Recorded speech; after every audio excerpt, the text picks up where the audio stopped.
Ola, que tal, como están? Nos, como sempre, preparados para analizar a actualidade da xornada. O primeiro que facemos é enviarlles un saúdo a todos aqueles que nos seguen a través de Correo Televisión e tamén, por suposto, a través de Radio Obradoiro e a través do canal 27 Barbanza.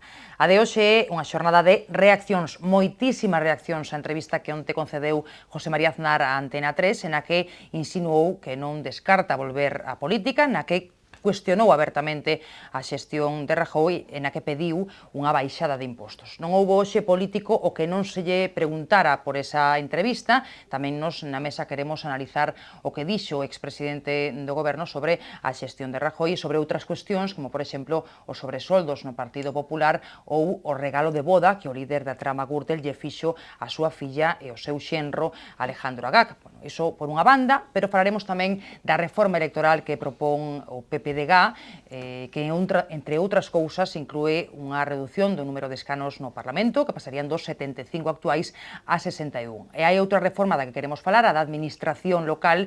Hoxe dicían os sindicatos que provocará despedimentos e baixadas salariais nos funcionarios. Hoxe están connosco na mesa do Faladoiro Alba Nogueira, profesora de Dereito Administrativo na Universidade de Santiago. Que tal, Alba? Benvida. O abogado Xos Antón López. Hola, Xos Antón, benvido tamén. E Ramón García Argibay, informático e diplomado en Relacións Laborais, concelleiro tamén en Ames. Que tal, Ramón? Benvido tamén. Moi boa. Bueno, pois empezamos falando de Aznar. Son moitos os cargos do Partido Popular que non creen que Aznar vai a volver á política, algo que dicía onte nesa entrevista en Antena 3 que non descartaba, e dicía que sempre cumpriría a súa responsabilidade, e achacan esas críticas que se lle fixo a Rajoy a falta de apoio por parte do presidente do Goberno pois nestes meses nos que houbo moitas informacións en relación co caso Bárcenas, en relación ca trama Gürtel. Eu non sei vos, a vos que vos pareceu esa entrevista que deu Aznar, na que se tivo que quedar a gusto, porque dixo moitas cousas que seguro que tiña ganas de dicir, en a que estivo pois tan crítico con Mariano Rajoy, o que el designou, non, como sucesor. A ver, Xos Antón López, que maldade se lle ocorre? Que maldade. A ver, eu penso que Aznar estuvo desleal co seu partido, non? Desproporcionado, como sempre, para baixo o meu punto de vista. É unha persona que eu penso que é unha persona egocéntrica, non? E que non é capaz de asimilar cual é o seu papel ou o papel que lle toca agora dentro do partido, porque é o presidente do honor do Partido Popular, non?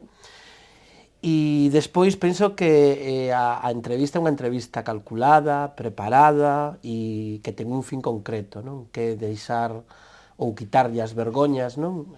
O presidente Rajoy. Por outro lado, eu concordo con Aznar no que dixo, en algunhas cousas das que dixo, non? Por exemplo? Pois que o Partido Popular non está cumplindo o seu programa electoral. Aznar onte o que di nesa entrevista é que, ou o que lle pide o seu partido e o presidente Rajoy, é que cumpla o programa electoral. E va máis lonxe, e di que o programa electoral é un compromiso, un contrato que un partido político fai en campaña electoral cos electores, ca sociedade, e que, polo tanto, ese é o programa que ten que cumplir e que Rajoy non está cumplindo. Consecuentemente, a conclusión que eu saco é que neste momento o presidente Rajoy, e non o digo eu, dice o presidente do seu partido, está nun claro fraude electoral cos electores e con España, é dicir, non cumple o que dixo que iba a cumplir e utiliza unha expresión, baixo o meu punto de vista, desafortunada, que non cumple co seu programa electoral, pero cumple co seu deber. Claro, eso de cumplir co deber é tan subxetivo que é moi difícil de explicar e nun sistema democrático, baixo o meu punto de vista, pois non é o correcto. Bueno, pois en desacordo con algunhas cousas e en acordo con outras que dixo Aznar. A ver, Alba, que non viu esa entrevista porque tiña outro compromiso, me parece, pero que hoxe puido ler pois o que se dixo, non? Efectivamente, onte estaba nun debate que organizaba un medio electrónico Praza Pública xusto a esa hora e non o vin hoxe as reaccións na prensa.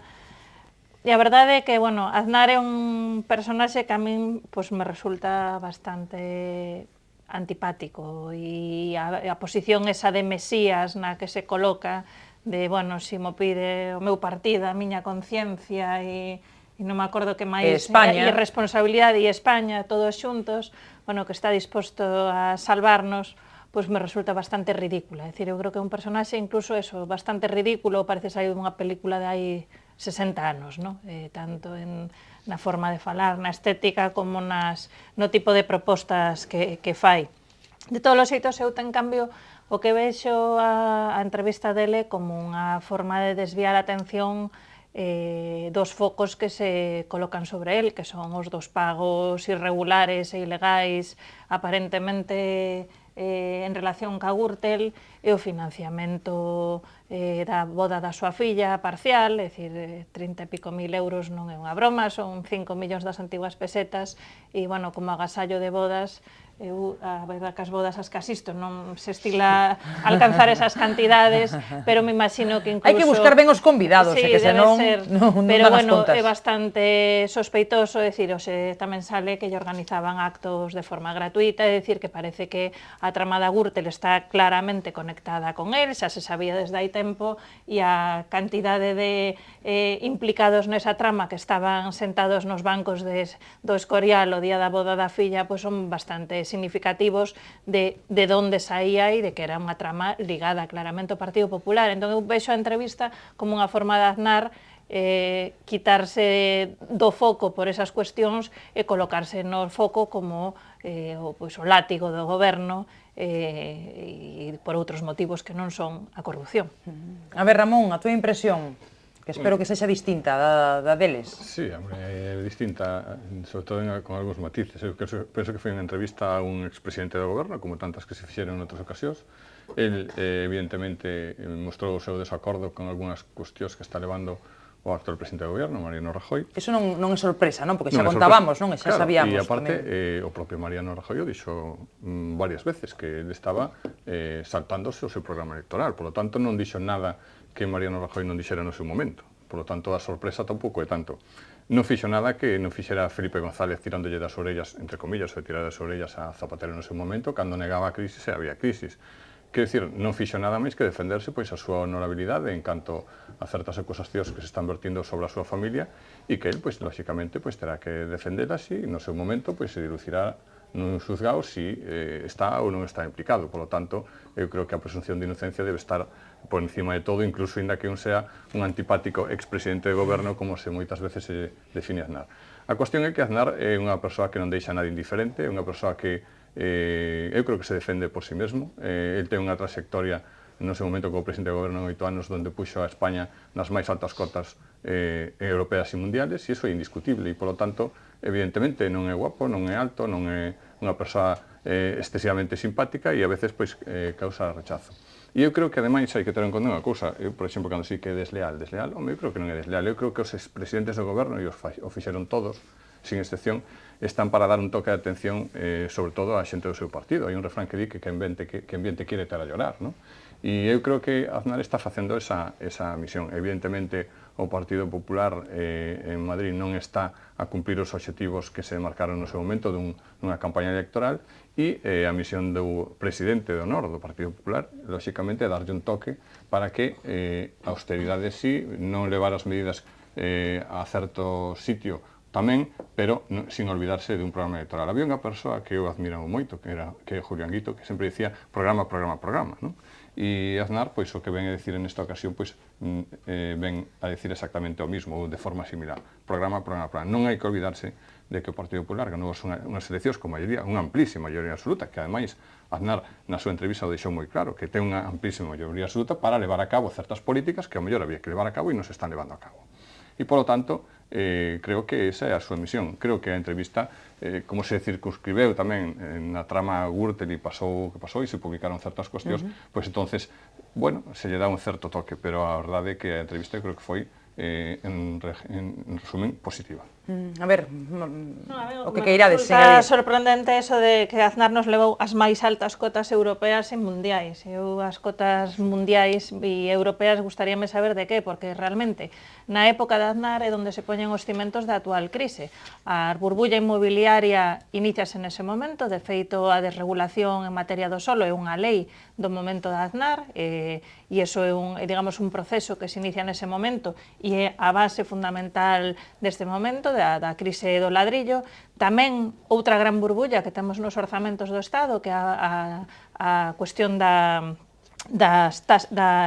tarifa hidroeléctrica, do déficit tarifario, iníciase nese momento, é dicir, é rato quen fai un acordo para favorecer as eléctricas, para enxugar a débeda das eléctricas a cargo dos orzamentos do Estado, e son 24.000 millóns de euros que temos neste momento de déficit tarifario que se inician nese momento con un acordo de rato no goberno de Aznar. E outra gran burbulla que temos escondida e que non se di, pero que empezou tamén nese momento, é a armamentística. Houbo grandes contratos da industria de armamento, se non me lembro mal, son máis de 40.000 millóns de euros os que se deben neste momento, e tamén inician neste momento. Todas esas rémoras no orzamento público, pero desde logo a do ladrillo, sen ningún tipo de dúbida, inicianse con Aznar. Evidentemente, eso provoca un momento pequeno de crecemento económico, pero provoca o afundimento estrepitoso a posteriori, porque o asentamento da economía non se basa sobre bases reais, sobre unha economía productiva, digamos, sostible a longo plazo, senón sobre fume. A ver, Xosé Antón. A ver, eu penso que sería bo recordar cales son as bases que o Partido Popular, e neste caso Aznar, articula para chegar ao poder no ano 95-96. 95. 96, non? Cuáles son as bases? De que te son Ana Felipe. E as bases son a regeneración democrática, a transparencia e a integridade absoluta con respecto aos cartos públicos, e recordamos que Partido Popular era igual a non corrupción e a unha transparencia absoluta. A xente máis nova, pois non sei se o lembra, pero habría que lembrar todos os casos que tuvo o Partido Socialista e que realmente foron xuzgados moitos deles, como Filesa, o caso Roldán ou outros casos, e Aznar chega ao poder precisamente con eso. E a gran mentira de Aznar é que todo o que estaba dicindo da súa transparencia, da súa honradez e da súa de que o Partido Popular era un partido incompatible ca corrupción, a propia boda é a crónica, non? Anunciada, verdad, dunha etapa de corrupción absoluta. Este é o gran drama que ten o Partido Popular nestes momentos. E como eu quero ser positivo e quero mirar para adiante todos os partidos políticos, e o Partido Popular neste caso tamén, non debería mirar para outro lado, porque a sociedade está pedindo a gritos unha política limpa. Entonces, os casos de corrupción hai que atallalos. E dá igual que enseña. E o Partido Popular non debe mirar para outro lado. E Aznar non pode ter o cinismo, verdad, de decir que que a todos os noivos nas súas bodas reciben un agasallo. Claro que reciben un agasallo, pero 32.000 euros é a mitad do que cobra o presidente do goberno. Hai que ver de onde ven o agasallo.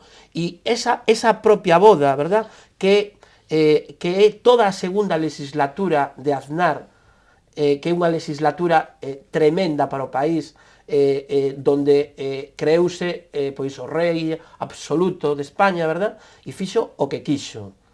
Bueno, pois a boda é un exemplo claro de toda esa segunda legislatura. E non estaría de máis ver que os testigos desa boda, o Bigotes, así como lle chaman, o Bigotes, Correa e toda esta xente, son os que están nos casos Gürtel, son os que pagan esos 32.000 euros de agasallo, son os que financian outras cousas máis que están saindo con respecto a esa etapa, non? Consecuentemente, eu penso que, e remato, penso que sería bon para o futuro, verdad, que todos os partidos políticos, porque eu creo nos partidos políticos e creo na política, verdad? E que está tan alonxada dos ciudadanos, non tuveran ningún tipo de reparo, verdad? E non tuveran ningún tipo digamos, de complacencia ca corrupción.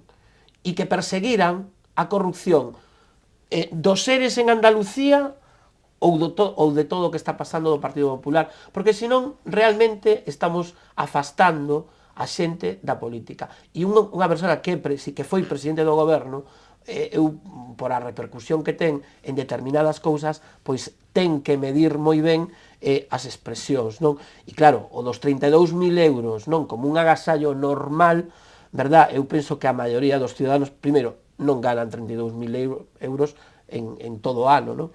Pero non o entenden que sea algo correcto.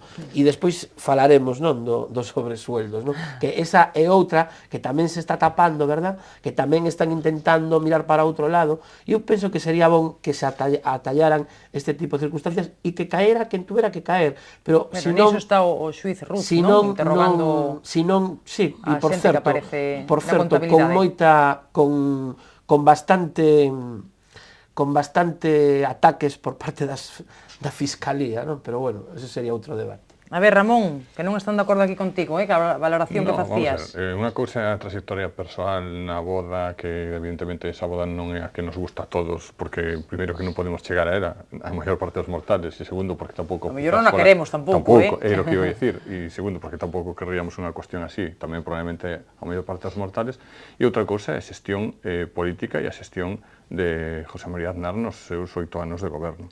Si é tremendo coller un país con un 22% de paro e deixaron un 9%, pois benvido sea esa temeridade. Si é tremendo coller un país onde as pensións se tuvo que pedir un crédito para poder pagalas, e cando se marchou Aznar deixou totalmente saneada con un pacto importante para garantir as pensións, pois benvido esa situación.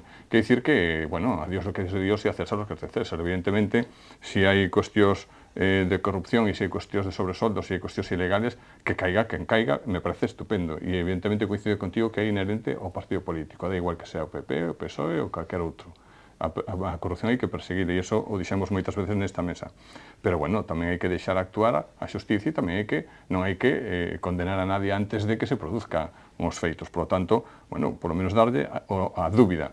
Que non estamos de acordo como fixo a boda, perfecto. Que non estamos de acordo cos sobresoldos, perfecto. Pero hai unha cuestión que dixo ante na entrevista que a mí me chamou a atención tamén, que foi que cando chegou a Moncloa o primeiro que encontrou foi unha caixa con 300.000 pesetas, que son en torno a 2.000 euros de hora, diarios no que se podía dispoñer que non se daba contas a nadie. E o primeiro que fixo foi sacalo. Cando lle preguntaron polos sobres, dixo que o único sobre negro que conocían era ese sobre, esas 300.000 pesetas que se atoparan na Moncloa desde o primeiro día. Por lo tanto, evidentemente, na vida política hai unha certa corrupción que hai que correxir ao precio que sea e que veña de onde veña, pero tamén hai, creo que, valorar, sobre todo, a xestión política que fixo José María Aznar, e que creo que é importante. E, ademais, creo que non a discute, porque o tempo pon a cada un no seu lugar, e creo que non a discute nadie. España estaba fora de Europa e a puxo donde ten que estar, en Europa. España non tiña un déficit excesivo, unha situación moi similar a que estamos pasando ahora mesmo. E, bueno, Aznar foi capaz de correxir esas situacións. Que evidentemente fixo cousas mal, por suposto que fixo cousas mal. Aznar é unha persoa e, por lo tanto, se equivoca. Pero o balance xenérico e o balance xeral da actuación xa nos gustaría teranos un país cando marchou Aznar como daquela e non agora. Xa nos gustaría que, eu me acordo, que empezaba a miña vida laboral e era un privilexiado por poder traballar. E cando rematou Aznar ese período seu de goberno, me acordo que había os movimentos sindicales e os movimentos sociais dicían, bueno, que ser mileurista é un desastre. E se estaban habendo movimentos en contra do mileurismo. O mileurismo naquela era un pouco menos que peyorativo. E agora, quen nos dera estar falando de que a xente, ou a maior parte da xente, fora mileurista. Por lo tanto, a situación hai que valorar en cada momento. E eu creo que o resumen, a balanza, ao final desos 8 anos de goberno presidido por José María Aznar, creo que é altamente positiva. Moi breve, cousiñas que vos quede por apuntar, pero sen enrollarvos moito, A min o que me sorprende é esta insistencia en decir que Aznar nos colocou en Europa, é dicir que Aznar é coñecido en Europa Aznar é coñecido en Europa por dar un montón de batallas perdidas, mal dadas, no momento de firmar tratados e perder, digamos, reducirse... Batallas perdidas cando entramos na Comunidade Europea, ca cota láctea, etcétera, etcétera. A cuestión é que durante os tempos de Felipe González, España ainda tiña un certo peso en Europa. No tempo de Aznar non só perdeu, sino que se reformaron... Por estamos pagando o tema dos estaleiros en Ferrol, etcétera. Sí, efectivamente. E Aznar fixo algo para revertilo. No, fixo bastante máis. Sí, bastante máis, que bastante máis. Porque en Ferrol, eu o que vexo é que hoxe mismo decían que se perderan nos 2 últimos meses 2000 e pico postos de traballo. Está gobernando o PP, Pero eso é unha consecuencia toda do seu momento cando se negociou a entrada de España na Comunidade Europea. No, perdona, o veto á construción naval foi un posterior e nunca, ningún goberno, nin do PSOE, nin do PP, revertiu ese veto, nin pelexou por el. Porque é unha é complicado de reverter e evidentemente hai que traballar para facelo. Hai que traballar e non hai que darlle preferencia a outros sectores do naval de outras partes de España. Claro, non é cuestión diso, o veto é a España, non é a Galicia, o veto é a España. O veto é a construción civil en Ferrol. Non é a España, é a construción civil en Ferrol. En Cádiz e en Huelva se está facendo construción civil. Eu creo que se falas con xente de Cádiz e de Huelva non opinan o mesmo que estás opinando agora. Ali non teñen veto, cando menos. Teñen outras cuestións, teñen outras cuestións que poden facer. Non teñen. Porque houve un reparto no seu momento, na construción dos O reparto astaleiros. onde sempre Galicia queda mal, porque nin o PP nin o PSOE defenden a Galicia nesas decisións. Entón, a cuestión, igual que houve un reparto hai 3 meses, e cando se estaba negociando a PAC, resulta que as eurodiputadas do PP e do PSOE defenderon a reforma da PAC para os intereses da agricultura do sur de España. A cuota láctea que non defendeu foi Ana Miranda, a eurodiputada do BNG. Ninguén dos eurodiputados dos 2 grupos maioritarios defendeu a nosa agricultura. Entón, iso é o que sucede sistemáticamente, que nin PP nin PSOE, pero desde logo ao que íbamos era Aznar, colocarnos en Europa é bastante ridículo. Se reformaron os tratados e España perdeu peso no Parlamento Europeo, nas institucións comunitarias, perdeu toda, digamos, a aquelas persoas que estaban en postos claves nestes últimos anos e hoxe España en Europa non é ninguén, pero empezou no período de Aznar, eso. A ver, rapidamente, Xos Antón. No tema de Europa non se pode estar nos dous lados, é dicir, ou estamos en Europa, verdad? E Aznar non quiso estar en Europa, Aznar quiso estar no ese Atlántico, non? Entón estaba con, efectivamente, estaba con os americanos e con Inglaterra, e precisamente non estaba no euro, nin é un europista, pois unha, digamos, de pedigrí, non? É dicir, son escépticos. Consecuentemente, consecuentemente, eu penso que Aznar mirou un pouco cara a Europa. Un segundiño, a ver. O tema das pensións. Vamos a empezar a ser rigurosos no tema das pensións. Non estaba en quiebra. Había un problema de tesorería. É distinto. Non ten nada que ver unha cousa ca outra. Pero resulta que cando collas pensións non estaban en quiebra e cando as deixas están saneadas. Era un tema de tesorería. Non era un tema de quiebra das pensións. Bueno, dille xente da rúa. Non, claro, se estás todos os días... Non, pero eso non ten que ver. Eso son cousas distintas. E hai unhos procedementos, verdad, dentro dos ministerios e dentro das institucións que é convinte seguilos, non? E este era un problema precisamente de tesorería, non de quiebra da Seguridade Social. Eso por un lado. Segundo, hai dous exemplos lamentables de Aznar e do Partido Popular desa magnífica xestión. Unha é a privatización de Endesa e outra é a privatización de Telefónica. Por certo, a de Telefónica para un amigo de pupitre de Aznar que non tiña absolutamente nada que ver ca telefonía e que era un broker da bolsa. Eso por un lado. E que se nos vendeu a todos os españois, verdad, de que eso significaba de que íbamos a pagar menos de teléfono e menos de luz. E miremos onde estamos co tema da luz. E por outro lado... De telefonía somos das tarifas máis altas de toda Europa. É dicir, que buscou unha liquidez inmediata. E eu poño un exemplo moi gráfico. Se eu teño 2 pisos, verdad, e me dan unha renta, son rentables para min, pero eu vendo esos pisos, claro que teño máis cartos, pero non teño os pisos. Eso foi o que fixo Aznar cas privatizacións. E despois xenerou unha política que sí, que é moi difícil explicarle a xente, e seguramente o gran erro do Partido Socialista foi non decirle a xente que esa política que se estaba facendo e que pensábamos que todos éramos ricos porque era unha política única e exclusivamente especulativa e nada productiva, non era unha política basada na investigación, non era unha política basada en xenerar tecido productivo, era unha política basada única e exclusivamente en construir, construir e construir. Bueno, eso quebrou. E antes de que chegara Zapatero ao goberno, xa se estaba falando da burbulla inmobiliaria. E é como o conto de que viene el lobo, e o lobo llegou un día e se lo comió. E comeuse a Zapatero. Bueno, pois, que llevamos a facer a Zapatero? Pero realmente, os países non se arreglan en 2 días, nin se derrumban en outros 2. Entonces, a xestión de Aznar seguramente pois ten algunhas luces, verdad? Pero ten moitas sombras. E sería bon tamén pois expoñelas, ou polo menos algúns intentamos expoñelas. Está interesante, pero que imos mal de tempo. A ver, Ramón, sí. A privatización telefónica e de outras empresas será por imperativo da competitividade en Europa. E iso é así, porque non hai... Eso non é certo. Eso é así. Italia, Francia e Alemania teñen o sector enerxético en maus públicas. Tiveron que desfacerse dun porcentaxe, dunha alta porcentaxe de participación pública. E iso é así porque era unhas condicións que poñía Europa. Italia, Francia e Alemania controlan un sector estratégico que é o enerxético. E en canto ao tecido productivo, home, non sei como é o tecido productivo, pero se colles un país co 22% de parados e o deixas con 9% é que algo de tecido productivo había. Insisto, creo que a xente hai que xuzgala polo que se fixo. Que evidentemente ten algunha sombra, sí, pero creo que ten moitas máis luces que sombras. E, por suposto, en canto ao tema da política exterior, non hai comparación o trato que tiña España, tanto no eixo atlántico como na Comunidade Europea, como en Europa en xeral, 8 anos de José María Aznar e os 8 anos de Rodríguez Zapatero. E en canto ao tema do burbulla inmobiliario, que sí, que eu levo toda a miña vida oindo falar de que vai instalar, evidentemente un día instalou, donde máis vivendas se construíron foi na época de Zapatero. Donde máis vivendas se construíron. Por lo tanto, creo que non é unha cuestión de comparación en términos absolutos, sino en términos relativos. Necesita un tempo, tramitar licencias, planeamentos, etc. Está interesante, pero temos que facer unha pausa para a publicidade porque temos máis temas que comentar e xa lle dedicamos abondo tamén a José María Aznar, así que nada, facemos un pequeno descanso e á volta falamos da reforma electoral que quere aprobar o Partido Popular de Galicia.